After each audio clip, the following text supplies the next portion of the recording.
I'm here with a book I loved reading. It's called The Gifts of Reading, and it says on the cover, Essays on the Joys of Giving, Receiving, and Reading Books.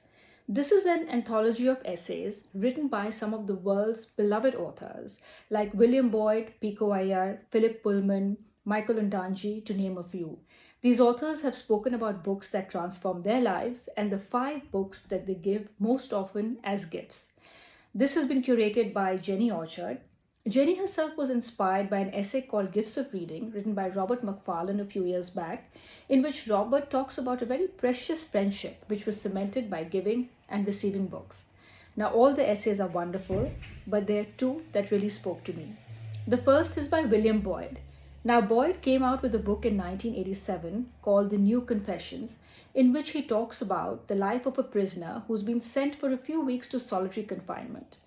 Now, prison life starts breaking his spirit till he meets a very kind guard who decides to give him a few pages from a book every day to read. And the book was Jean-Jacques Rousseau's autobiography called The Confessions. And this sustains the prisoner. He's able to survive in prison just because he knows he's going to get a few pages to read the next day. And this is what William Boyd speaks about. He says this is the power of reading, that even though you can't escape your bodies, you can escape in your mind and live the life of another person, have conversations with other people. And he says this is the reason the book he gifts the most often is Anton Chekhov's short stories, because he feels Chekhov had a superb understanding of human nature. The other thing that I liked, he said about gifting books, is that he says it's a very personal act. When you gift a book that has changed your life or impacted you in some way, you're actually gifting something very personal. You're gifting a part of yourself. The second essay that spoke to me was that by Pico Iyer.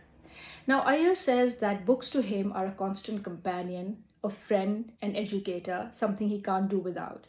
And he says when he's writing, it is his deepest and truest feelings that come out. And he says that gifting a book is similar. We are showing ourselves to the person when we gift a book. And he gave a very beautiful quote, which I've written down to read. He says, reading is the richest conversation I know. And the books I press on to fellow travelers become the confessions that I long to whisper to those that I care for the deepest. And this really spoke to me. But I think the biggest reason to buy this book is that in the end, under each author's name, the 5 books that he or she gifts the most is listed. So this is a treasure trove of 105 books. And I'm sure we've read many of them, but I'm sure we haven't read a lot. So I'm very excited to order the books that I haven't read. The other is that Jennie Orchard, who curated this book, is a long-time philanthropist.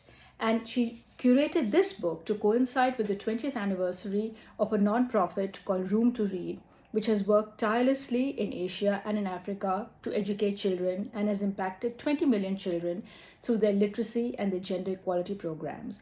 And a part of the sale proceeds from the books are going to go to Room to Read.